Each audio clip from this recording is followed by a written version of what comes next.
I noticed a drastic improvement in my work ethic and overall quality of work throughout the year, and I'm pretty sure I gotta owe a lot of it to peer feedback.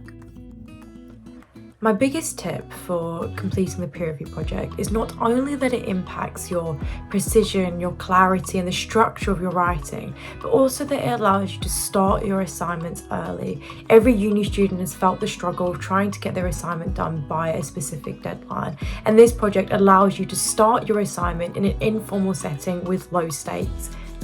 Peer feedback gave me a lot of different perspectives on my assignment. Moreover, peer feedback made sure that I was realistic with my work. The ideas and proposals that I'm putting out there, they made sure that I sat down and thoroughly thought it through.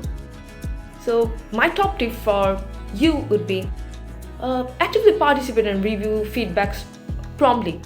And definitely read the piece of paper or the writings that have been provided to you before the lectures the next day. This helps you to prepare yourself to give a proper feedback or suggestions, or just note it down for yourself so that you can complete it in class. Don't be afraid to test and trial those new ideas or style of writing in order to get the most valuable feedback off of your peers.